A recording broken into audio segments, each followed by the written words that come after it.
Good afternoon, everybody. We finally got through, and I have Rich. Um, what is the French pronunciation, Rich? Hooray! Ah, Roche. Go with Rerox. That's simpler. It's okay that way. Okay.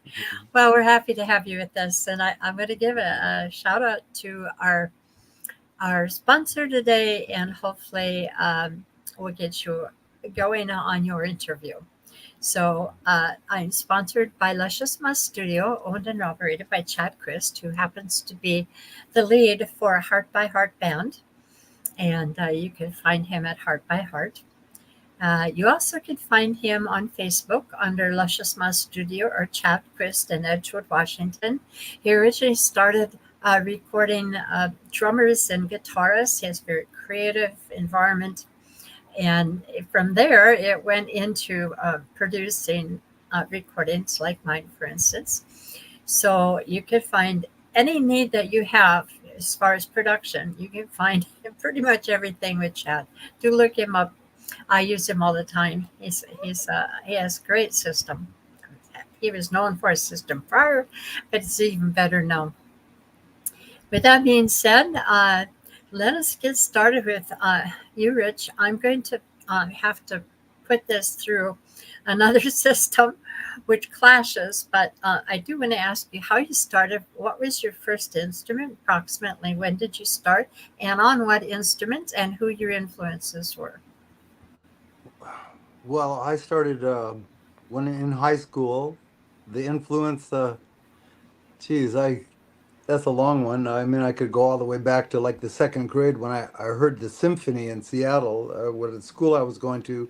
That's when it got me thinking about music. But I started teaching myself the guitar when I was about 13, 14. And then I played through high school, influenced by the Beatles and the Rolling Stones and rock and roll, Jimi Hendrix, people my age. I was 17, 18 years old then. That was back in the 60s. So your taste changed. The guitar players, it sort of evolved. I got interested in jazz. I discovered Wes Montgomery and Howard Roberts, and then the nylon string guitar players. So there's just been too many to mention. But my favorite guitar player probably Lorendo Almeida, and he plays on a nylon string guitar, Brazilian guitar player. Ah, And but that's the way I like to play on a nylon string guitar. I do have an electric guitar and have a Telecaster I bought when I was in high school. I still have it, and I play it still on occasion. But when I'm by myself, I like the sound of an acoustic guitar so much better. And I always like to quote Chet Atkins. He was asked what he liked about the acoustic guitar so much, and he said, all I have to do is reach for it. And I really like that idea. absolutely. I get it. I play acoustic all the time. I also have my electric guitars, but I Hmm. get it. It has a richer, deeper sound. Okay, I got to try to send this here. I'm sorry. Richer, deeper sound. Okay, I got to try to send this. Here, oh, what else can happen today? Okay, another question. You were going to hit me with another question, right? Yes, I was. Nothing political, I hope. No, no, Good, good. no. This is about Yeah, music, not about yeah. politics. But there's always some politics involved in just about everything. Oops, sorry, Mhm. I gotta shut this. Um, so the next thing I'd like to know is when was your first live performance, and where was it? Did you get paid for it? My last performance. Your first, your first live Oh, my performance. first performance. Well, Paid for it. gee, it was my first performance was with a band that I was with. I was 15, and my mom drove us to the gig. So that was in 1965. Wow. Oh yeah, my mom only, but shortly thereafter I got my driver's license. That was the first gig. We had a band. We played rock. We played stuff like that. Simple songs that were, and all I really knew how to do was play these chords down here, the bar chords and stuff. So it was a fun time, and I really never at that time didn't really think about being a professional. I was just interested in, and we had music. My mom was a real proponent of it, and we had Hawaiian friends who, when we lived in Hawaii, there was a lot of singing and ho- playing going on, and actually one of my friend Rosie, or that was her name, Rosie, a Hawaiian lady that was a friend. She had a nice Gibson guitar, and she taught me how to play a D chord. She went, "Oh, put your fingers here and here," and so I was able to do it. And she goes, "Oh, you have good guitar fingers." And I went, "Oh, okay, maybe so." How old were you, Rich, at that time? That, oh, I was 14 or 15, Okay. and I didn't really have a much of a guitar. My first guitar, I paid $5 for it out of the Sears Roebuck Yeah, library. you're not the only one. I've heard that before. Yeah, it was firewood pretty much. Yeah.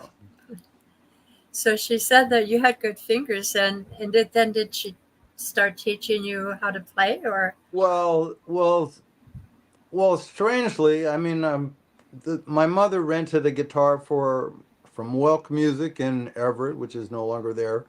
She rented a guitar for a month for my little brother, and it was way nicer than my little piece of junk. And so he ended up giving up on it in a day or so, and I had a book one, Alfred's guitar book, and I taught myself these open chords that they have the diagrams in the back of the book, and then the book spends the whole book teaching you to play the major scale in the key of C in open position. But anyway, I took the time to figure that out, and then I discovered a bar chord. Said I'm only 14 now, and I went, oh. And then we had a song that kind of went like that. So it was fun, We had a bass and a drums, and everybody just, we're 14 years old. So, oh, well, it was exciting, but it So, got old.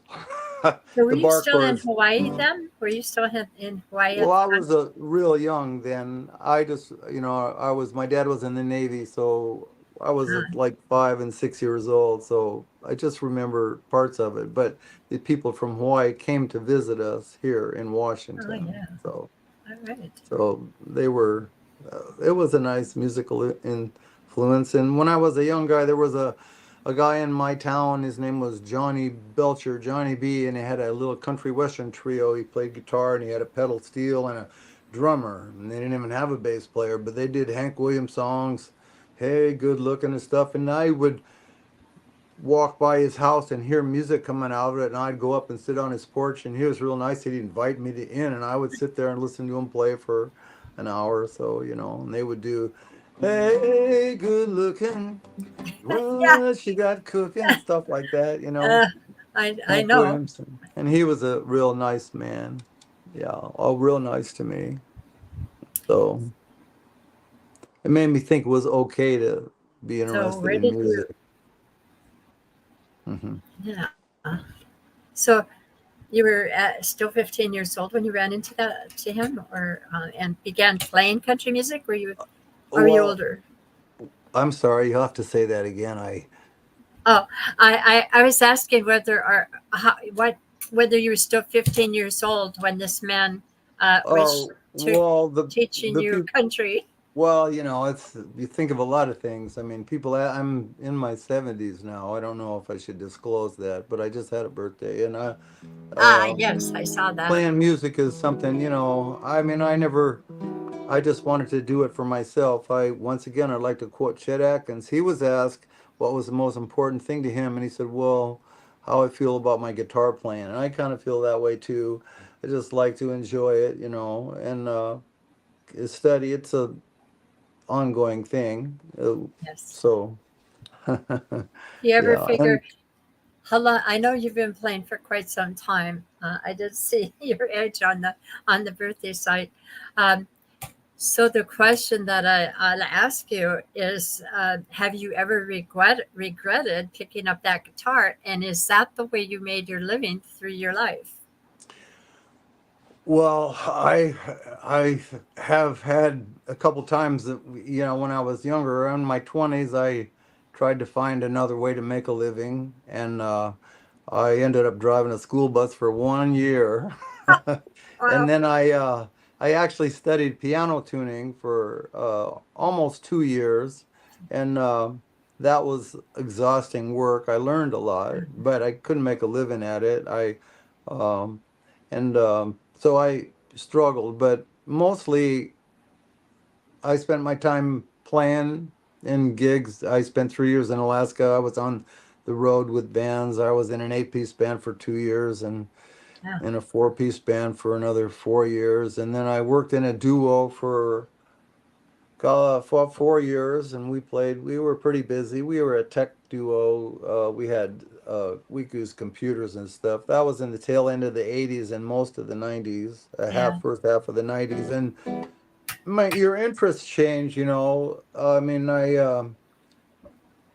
and music evolves. I like to quote Lorenzo Almeida. He says harmony has evolved, and we hear chords that we didn't accept, very easily 100 years ago, for Yeah. example. So Exactly. Life so goes on. yeah, it depends on what your tastes are, but becoming a professional musician was something I didn't really make a commitment to be one until I was probably 21. Oh yeah. So you Yeah, and started fairly early. I made a commitment then. Was a lot of personal reasons, of course. It's always personal. Yeah. I had gone to Europe when I was in 1971. I was a tourist. I wandered around Western Europe for about 6 months. I was all over Great Britain, and then I went through France, and then I was spending 6 weeks in Spain, in a little town. And in that town, I met a kid who played the nylon string guitar, and he was going to classical guitar school in Barcelona, and we became friends. He didn't speak a lot of English, but I played a guitar that he had. I didn't own my own guitar at the time, and that's when I first really heard of a nylon string guitar, and it was the culture. So that was important time for me, and being over there and culturally thinking. Music was it just musicians seemed to garner more social respect just to play music, and it seemed to be prevalent. Like when I was in Paris, I wandered around Paris for about 5 or 6 days, and down by the river and under the Eiffel Tower and the Arc de Triomphe, there was somebody playing a guitar or an accordion, or it was and somebody dancing. And I remember one scene, there was a kid playing,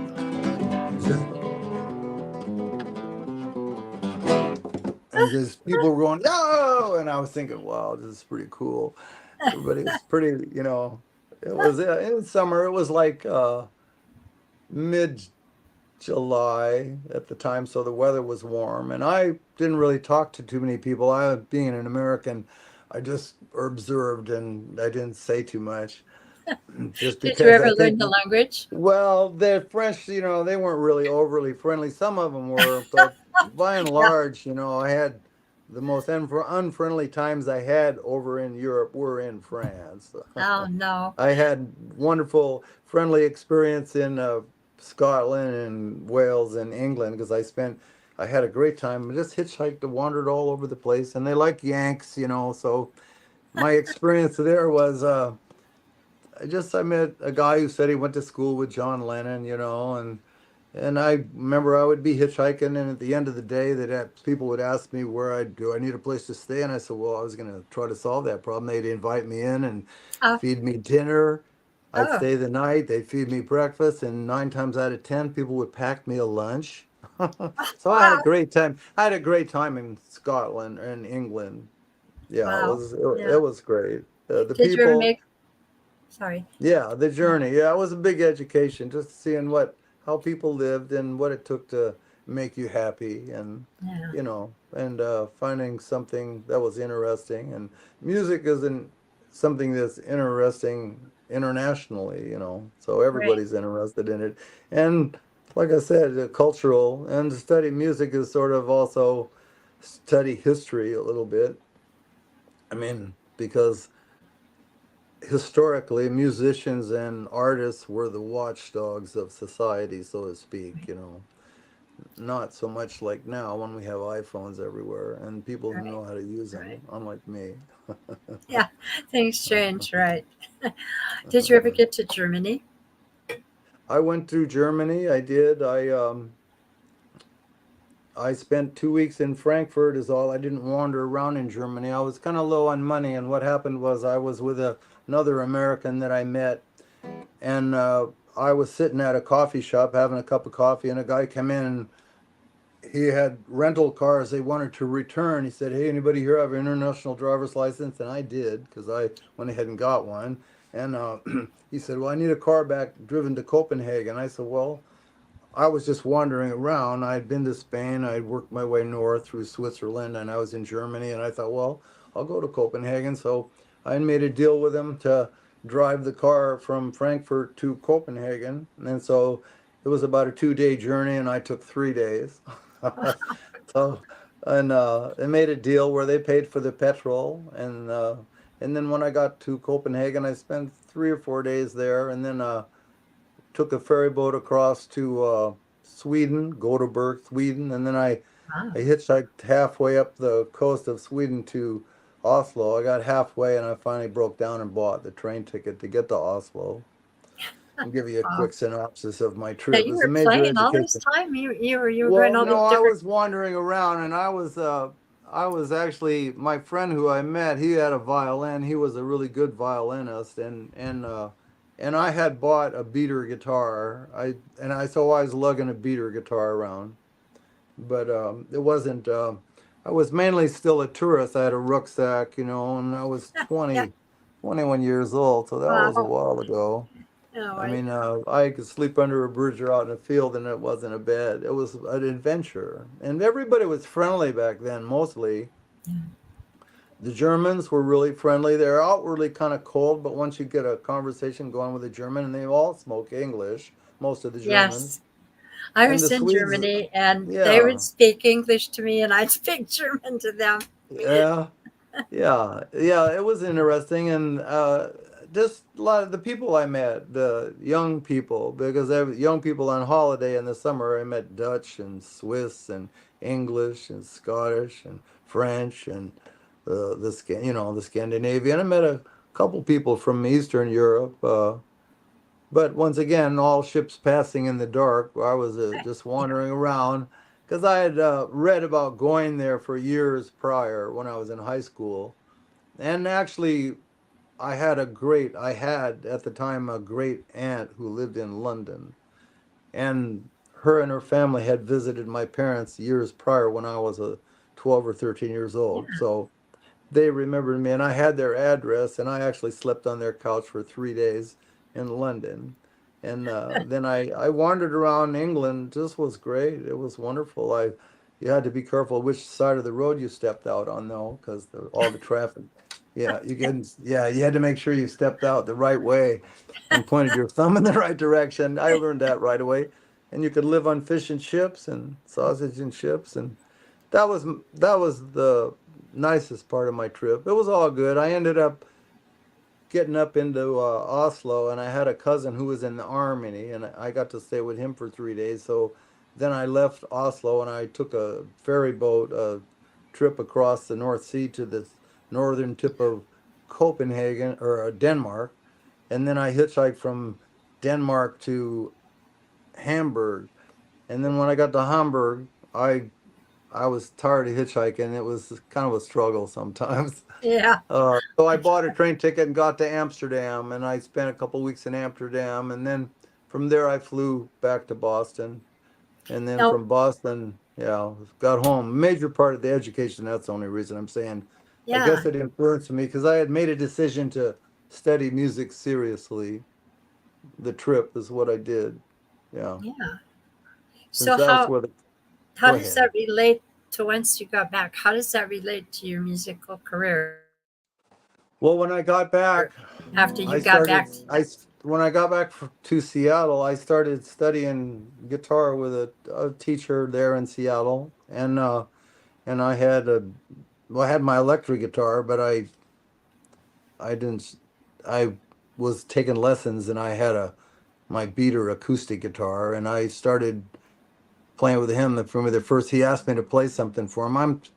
And I went, well, that's all I could do. And he said, well, I said I wanted to learn to do, to play some beautiful stuff. Anyway, I studied with him for about 3 years, and Wow. and so, and playing on the side, and that's when I had a part-time job driving a bus. So that was a long time ago, and I wouldn't recommend that. No. So I So noticed that one of the pictures that was sent shows you, looks like you were with the symphony. Were you playing with the symphony at all? you see me when a tuxedo. It was a shot in a tuxedo. I did a Yeah. performance at Cornish College where it was I was in front of George Schwartz and the symphony and the people. Yeah, it was for a ceremony.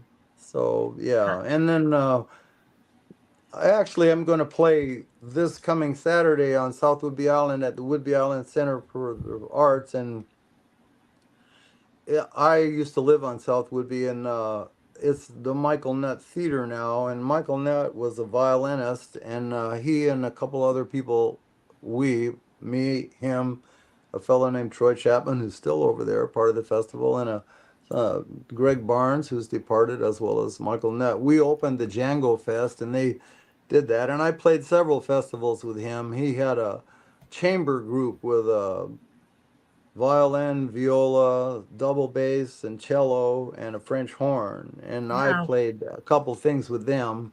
I did a Vivaldi concerto. It was a long time ago, Yeah. and and I like playing in that formal situation if the whole atmosphere is right. Different. Yeah. It's hard to, yeah. It's you know, that's part of it. Formal, informal.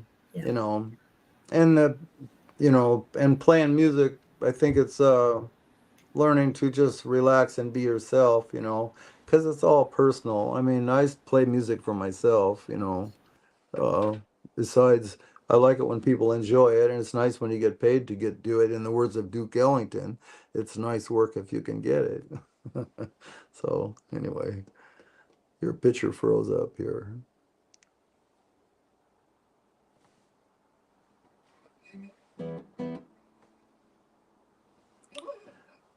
I'm not getting any sound from you.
Are you able to hear me? Our No, I didn't. I played actually because I didn't hear your. Yeah, the Wi-Fi turned off on me. I mean, this I whole thing just, has been I haunted. saw, I all I said was my picture. The screen went big and it was me, so I just played a little bit. I Okay. didn't hear anything you said, so I don't know what No, happened. That's the screen okay. went blank. We're in a world of improvisation, so I that's don't know. okay. Electronics don't love me today for some reason. So you are going to play for us. So I'm going to put this on where you can't see me. It'll just be you, and you can play some of that music that Okay, you've been doing. I just played a piece. Did you hear that at all, No, or? can you Oh, repeat that? okay. All Okay, I right. will. All All right. right. Yeah.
Well, I got to improvising, went off on a big tangent.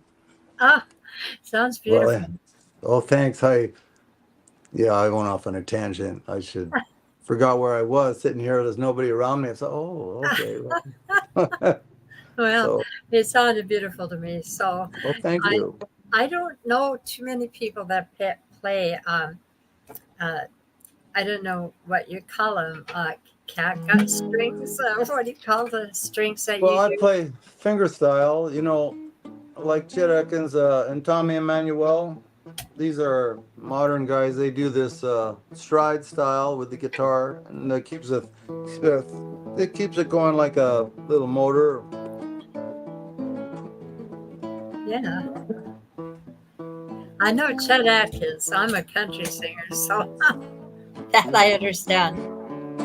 There's a yeah, it's a style, and there's a lot of ways to play the guitar. I was very fortunate. I got to hear George Benson play a lot in Seattle in 1975 and four, I think it was. There was that mid 70s. He used to play at a restaurant there and downtown, and actually he was playing with Earl Klugh, who is a great guitar player who I've admired for a long time. Plays a nylon string guitar, and that's when I Nylon. always enjoyed the nylon string guitar, but I never really thought it was realistic to make a living at it playing in a band or anything. Once you get in a band and the band gets a drummer and a bass player and it gets loud, the nylon string Yeah, guitar you doesn't can hear it. cut through. Yeah, so anyway, but I went to his seminar, me and 20 other guitar players, and sat and listened to him speak and talk. And one of the things he said that there's a lot of different ways to play the guitar. And he also said, if you can't play fast, he said you shouldn't let your playing suffer because of that. And what I think he meant was like what Joe Pass said. He said he doesn't care about chops, he cares about playing music. He wants to hear something musical Right. as opposed to somebody playing something really fast or whatever. It's impressive at the right time in the context of a piece of music, I think. And George Benson, I loved the things he did, and he was improvising, but he talked about form, and he said we're not really noodling and wandering around. We have a form that we follow. And he said if when and we take departures time wise, but we always agree to meet back here every 4 or 8 bars. Everybody goes off wherever they want, but we come back and meet.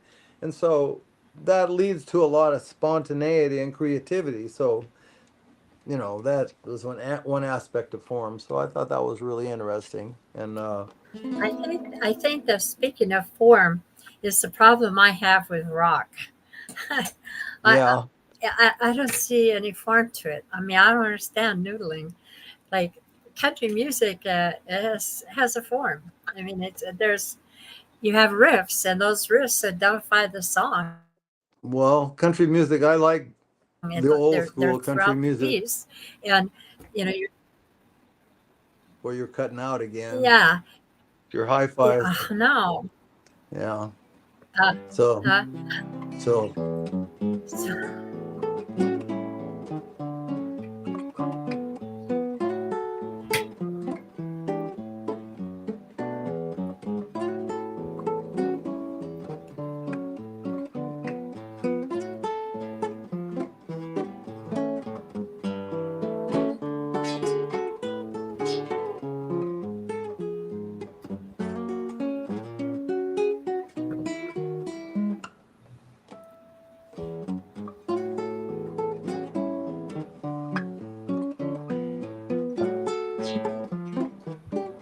anyway, that's a thing I learned off of Chet Atkins recording, Chester and yes, Lester. So I, yes, could take one of those styles and I develop a couple tunes in that style. I play a variety of styles, but one of the ones was I do my interpretation of "Taste of Honey" with a the thumb. okay.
Bravo, lovely. That's so Thank smooth. you. It's very smooth. Well, thank you. It's to play a solo. I like to play that way just because Yeah, I spend a lot of time alone. And guitar, I mean, practically. when I studied a fair amount of classical music, Bach and uh, and the counterpoint. So learning to separate the voices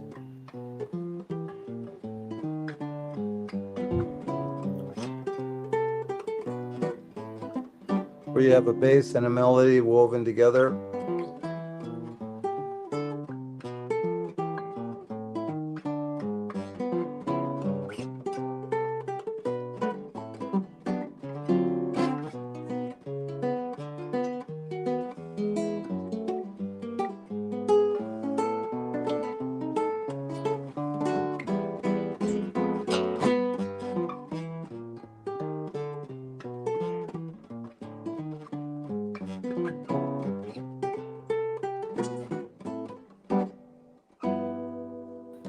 Again, bravo.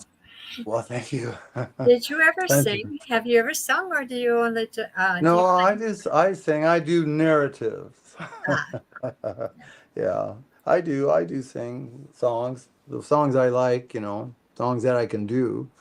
I try to do a song like a standard that I can play the melody to, and then sing it as well, so I can do two things with it, you know, like I do night and day, and I play the melody, and I get to take my time with it because I'm by myself, and so I do vocals in the right time of day in the right situation, yeah. So Um, most people that strum and hum, I mean, I'm, I, you know, I do, and it's interesting because people relate to a song that is sung, you know, the singing. And I would like to mention George Benson made a comment when he was speaking because at that time I heard him sing, and it was before he had that hit with Masquerade, and he was asked some other people who had also been in the club and heard him sing. He said, "Gee whiz, you sang a song, or you surprised everybody." And he said, "Well, I've been singing a long time, actually, a bit longer than he'd been playing the guitar." And he said that his mom always wanted him to sing. And he said he learned that to be a singer is the most expressive thing you can do musically. And he said he used to, when he think he's from Detroit, but anyway, he said he used to go to jam sessions when he was younger, trying to, you know, play jazz and learning. And he said that the girls that want him to sing a song, and all the hardcore jazz guys, they said, no, we don't want nobody singing no songs. We just want to play jazz. And so, you know, singing has an attraction to it, you know, and it right. tells a story.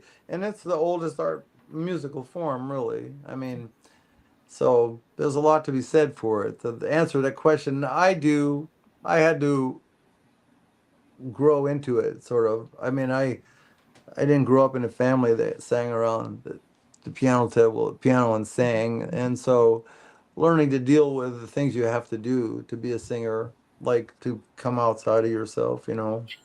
Yeah. Well, you I'm still know, working you're a on that. performer.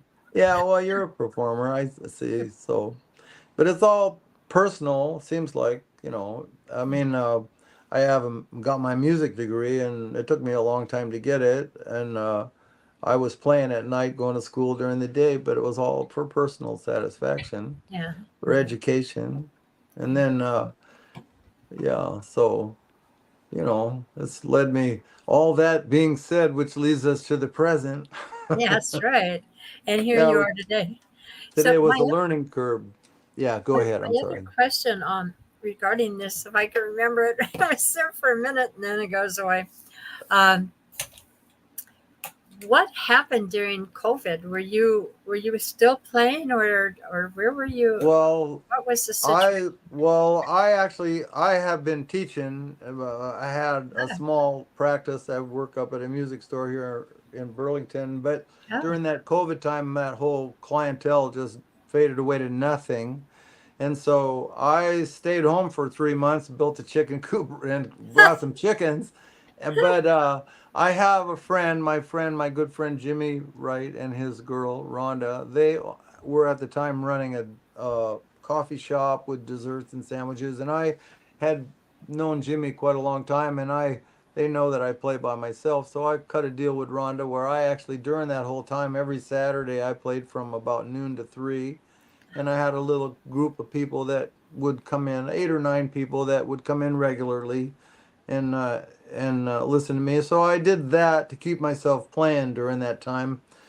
There wasn't a whole lot of income going on, but I'm fortunate. I have my house paid for, and I managed what I inherited very well. So great. I'm luckier than most people, but I planned it that way, and I've been a musician since, well, I got serious, like I said, when I was 21. So trying to make a living, I learned to live on what I earned and not extend myself beyond Right. that, Right. which some people have a problem with that. I know I was in Alaska for 3 years with a band, several. I went up there with one band, ended up in a different band, but I saved all my money. I saw people partying and Yahoo, and not me. Yeah.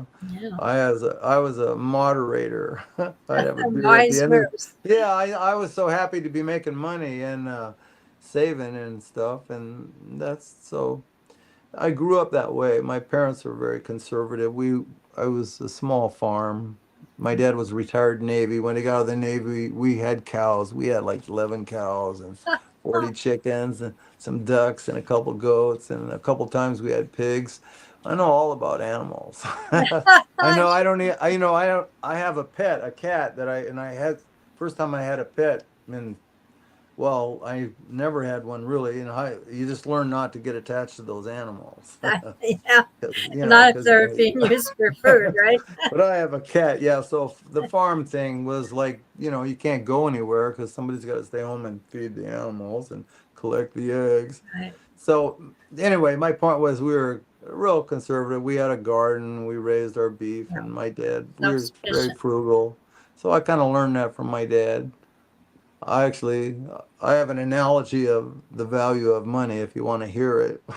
Sure. When I was 12 and 13, I used to mow lawns, Yeah. and I would mow a lawn for 25 cents an hour. And I remember during the fair, at the end of the year, there was a fair in our community, and I went there and I had my quarter, and I was looking at it, and I wanted to get a snow cone, and the snow cone was 20 cents. And I went, wow, 20 cents.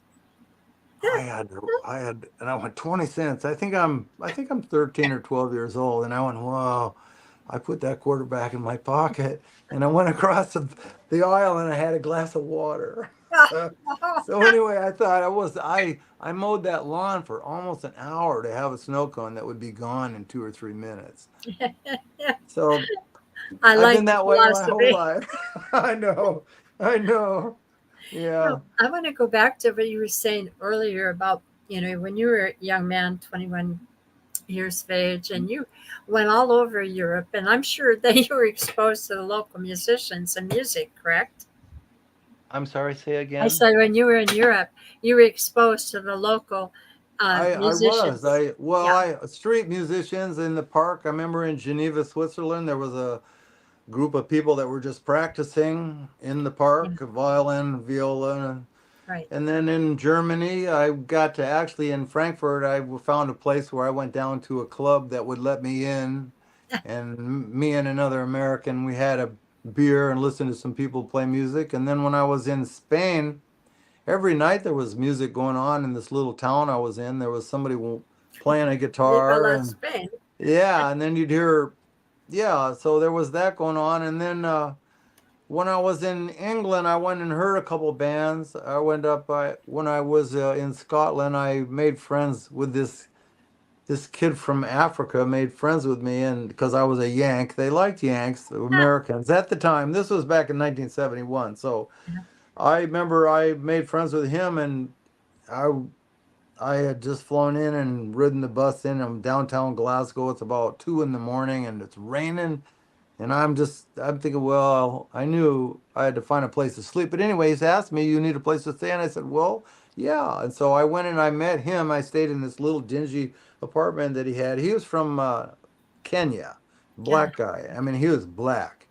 I mean, black. Right.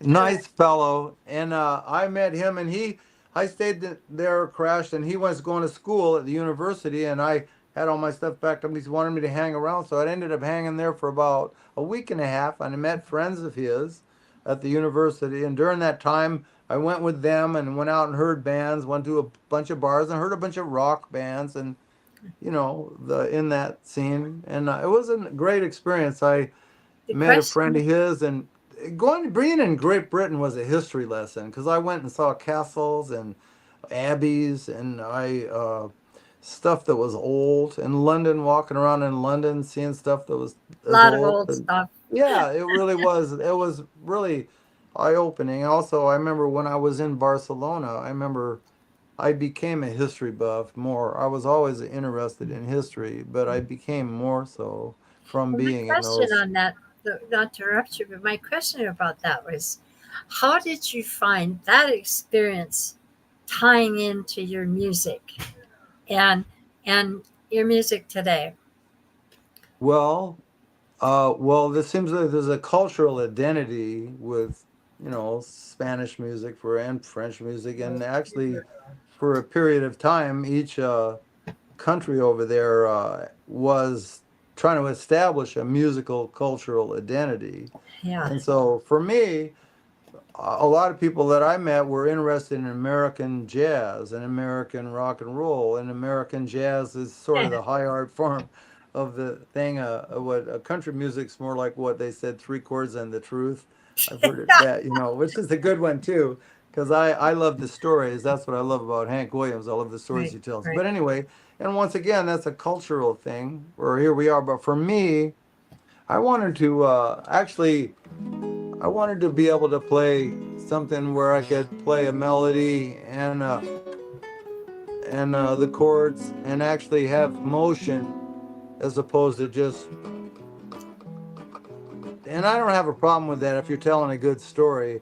But when I'm not in a storytelling mood, I always like hearing the guitar played as a solo instrument. And so I studied classical guitar with the idea of trying to get onto the whole Right. techniques of what you're up against, and studied the music of Segovia. And historically, there's lots of great guitar players. There's so many good guitar players now, and that's great. I'm happy for them. I know they don't like to play as much as I do, though. Being the best, I don't care about any of that. I care about just playing, like I said, make myself happy musically, So what harmonic motion. advice would you, well, based on that and based on where you're at in your music, what advice would you give young musicians or older musicians or anybody who is interested in knowing how you became, how you got to the point that you're at now as a musician? Well, I think all there's of that lots of goes together. Well, there's lots of different ways to play the guitar, and it depends. I think it's a matter of personality. If you're the kind of personality where you like to sing, hum, and strum, and I said I don't have a problem with that. I do some of that, and I love Leonard Cohen and Harry Chapin and the folk singers, and Bob Dylan. Right. The stories they tell. So I'm not a musical snob or anything in that regard, but to play the instrument, it depends on what you're interested in. See, and people that want to play jazz. And for me, wanted to learn about jazz, and I was playing rock and roll, but I wanted to learn about Yeah, jazz just yeah. because I knew jazz guys knew more than I did, and I was trying to expand my knowledge. And then I went. I was fortunate. I spent a year with Gary Peacock at the Cornish College back in 1977, I think it was 77. I got to spend 2 hours a day with him, and his study habits and his belief system. I kind of embrace that. It's incumbent upon the individual to do any of the work that you need to do. And once again, wherever your personality is, if you're the kind of person that wants to play rock and roll and wear long hair and wear mascara, and personality wise, that's never interested me. But there's a lot of different ways to play the guitar. It's a matter of finding your direction. And I've paid some dues. I went through a classical guitar program as an older student for personal satisfaction, and I see the thought of the classical approach, the jazz approach. We create and improvise, and the jazz person says, well, or the classical person is, well, the notes and all the decisions have been made, so you execute. And I'm agree with that. I also, but once again, Lorendo Almeida, my most favorite guitar player, he embraces the both, being able to be in a concert formal situation with classical music and then Mhm. bridge the gap because he's very well versed in Brazilian folk music, which is real intertwined in a way with our American jazz music. It's all kind of connected, But my advice is you have to pick the genre you want to, what makes you happy, and sometimes as a musician, what is it? A musician as an artist is someone who's in search of themselves. So, you know, some I you think laugh about that because one. yeah, so there's some truth to that.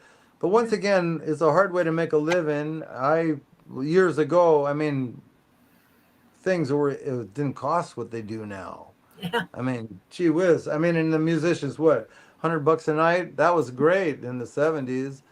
Not so much anymore. anymore. Like to get like 300, 400 a night. Okay, I'm really fortunate. I get paid well when I do play, Yeah, because I play by myself, and I play at retirement homes, and I like doing that. I play some classical repertoire and then standards and a variety of things.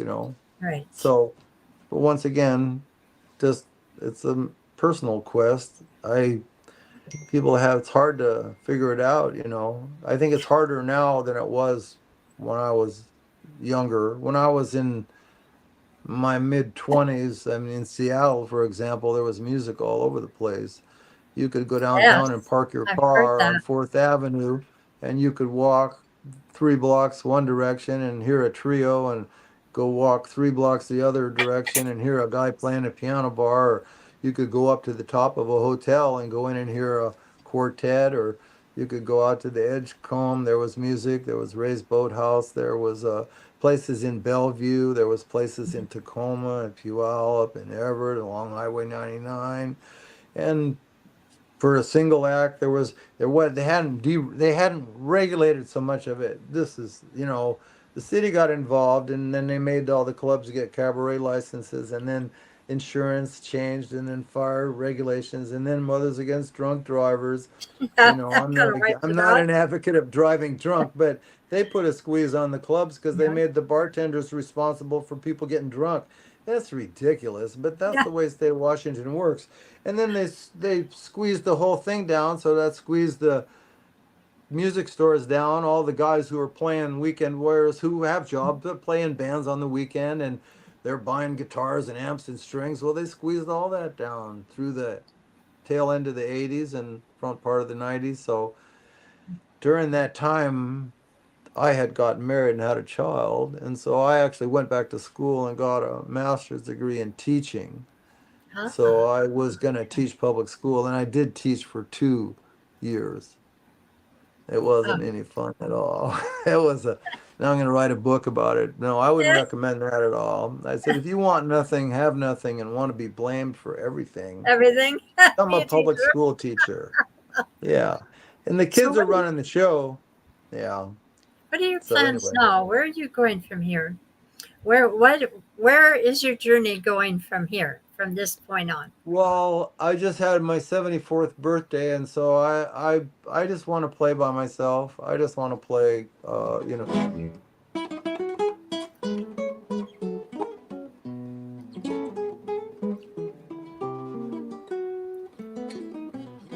stuff like that. Yeah, you Or, spent a you know, lifetime or but perfecting that. I do a variety of things. You know, it depends on how I feel. Like I'm working on an arrangement for some of these TV shows themes that I do. Yeah, And I use a looper. I actually have a looper when I play my yeah, electric guitar. I have a Telecaster and a Gibson guitar, but I also have a nylon string guitar that has a pickup in it, and I use a looper, so I put down a track, you know, and right. then I play over the top of it. So it's two of me. I do that a lot, even though some people, I mean, if you have an audience that's focused, you know, and you don't have to fight against, you know, some glasses clanking and people Yeah, slamming things around, yeah. and you know you can, you know, so actually for a while I played in a church. Friend of mine, I played with a group. In fact, I am going to do a concert again with a lady named Sharon Peterson. She runs a Peterson Music School. It's a really fine violinist, and we did a concert about 6 months ago at McIntyre Hall. It was myself and her and another violin player and a bass player, and we did some Django tunes, and then some uh, well, I forget that, I can't pronounce the composer's name, but we did some Baroque stuff. And I just, she plays in that style. She's more of a purist than me. I get called, and I've gotten calls. I was in a play about 2 weeks ago. I played in the pit band for Twelfth Night. It was a local production in Marysville, really fun show, and the music was fun. And I played in a one.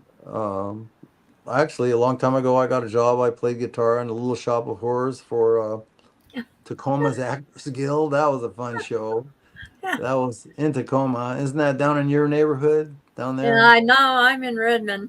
Oh, you're in Redmond. Okay. Well, I used to play in Redmond. The Redmond's changed a lot. Yeah, no, Uh, it's yeah. yeah.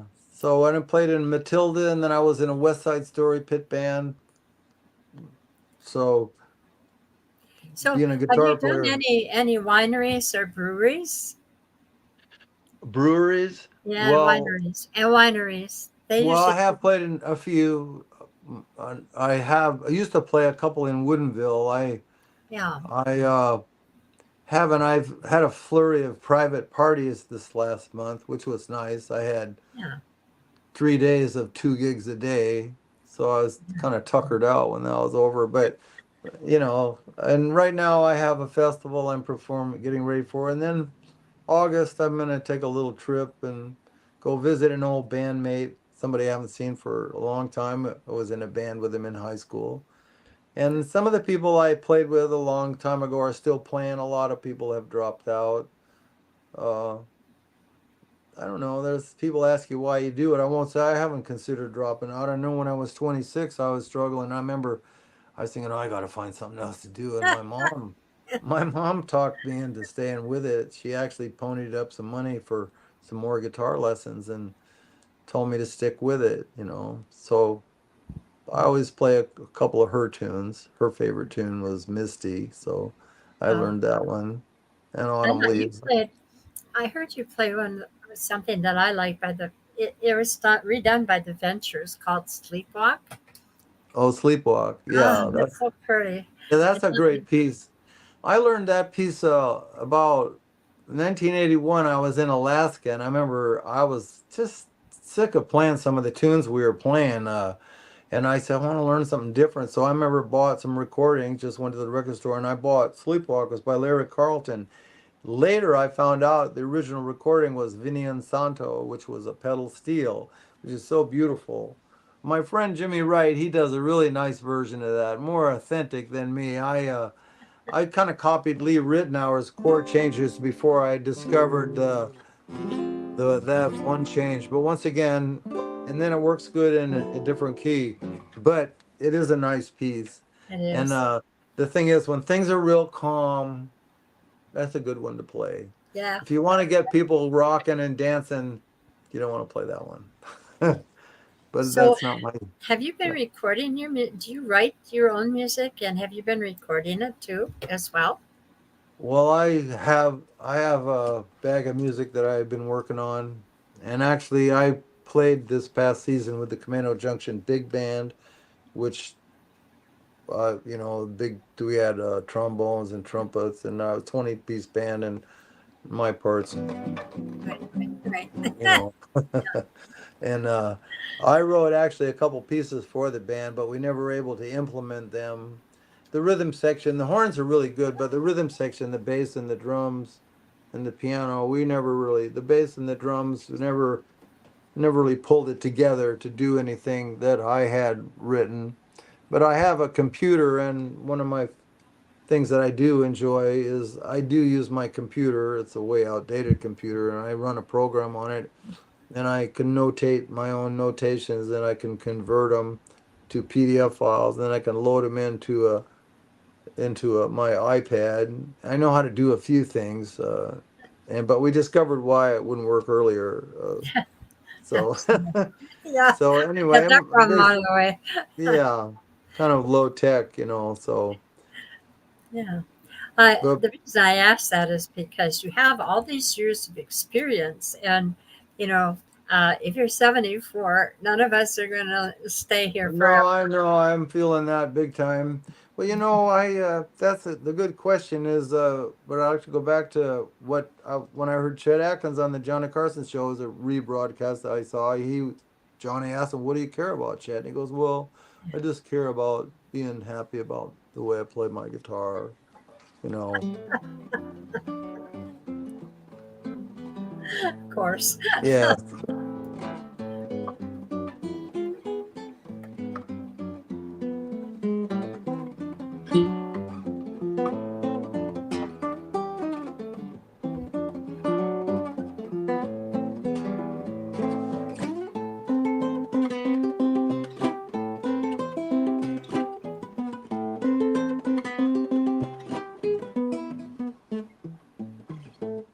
Yeah.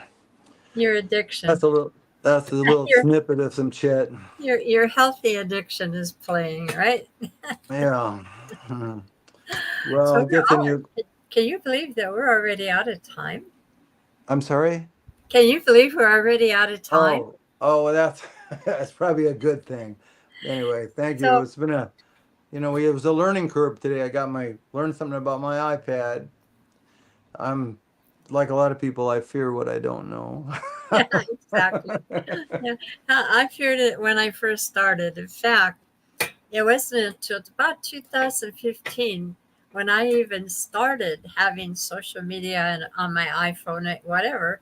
And I went to work for Google as a tech and fixed people's phones for them. So new phones, I found out what was wrong, etc. And after that, I finally got into the whole thing. But prior to that, I didn't know nothing. I understand. Well, I'm old school. I still drive a car with a clutch. But a lot of people Yeah, can't do that. yeah. Oh So, my goodness. yeah. Well, just give me some idea. Some places, I think you started. You did tell me a few things that were coming up, but where can my people that watch this find you? And I know it's you have a Well, website. I well, know I that. have And your my Facebook. website on Facebook, Rich Rourke's guitarist. There's stuff posted there, and good place to hear me. I like playing at a place in Everett called the Port Gardner Winery. I like playing I there. know where that they've asked me to come there, and I've just never Yeah, gotten there. you would like it. It's just nice place, a real nice atmosphere, and art hanging on the wall. I remember I got a gig after I got out of school playing at the Seattle Art Museum during the Chinese exhibit, and I was sitting there playing my nylon string guitar, surrounded by marble and glass Oh, and all these beautiful statues. And my guitar, it just went, sounded so fat and full. It was, being in that atmosphere. I like to quote Segovia, an atmosphere suitable for artistic contemplation. It's important. absolutely. Yeah, that's the advice I would give.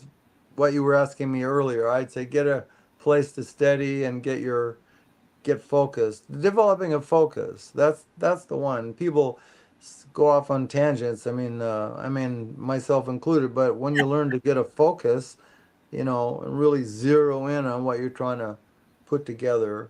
I know that's what I had to do to get through school was really get a focus. And once Absolutely. you do, then take your plan to a higher level just for personal Right. satisfaction. Yeah, that is something that I think is like key. The key is you never stop learning. And for me it's to keep going to get to a higher level each time. And the brain doesn't work quite as fast as it did when I was young, but I still work on it. Well, that's good. That's what keeps you going. I know it's what I'm counting on. That's right. Well, I just wish you a great all the good luck that you already have had on into the future for as long as you want to do it. And hopefully I'm going to go out to Port Garner and find out what's going on over there. I promise. In the meantime, I want to thank you for all the patience we've gone through Well, trying to thank you for having me. Thank you. I enjoyed it. Hopefully, you'll come back and we won't ever have to go through this again. Probably not, but thank you. I have a research department behind me. All right. Well, Well, thanks thank you again, very Rich. much. You have a good All rest right. of your day. All right. Bye. Thank you. Bye-bye. Well, that's it. We made it. I mean, it was a struggle, but if you're a musician, you're used to struggles. So we did manage to get this set up. We did manage to get through an hour of the interview, even when my internet gave out on me for whatever reason. I mean, I have no clue. It just does what it's going to do. And I've not had this much trouble for a long time, so I don't know if there are some evil spirits out there or what. But I will see you next Monday at 2 o'clock. Goodbye, everybody. Thank you for watching.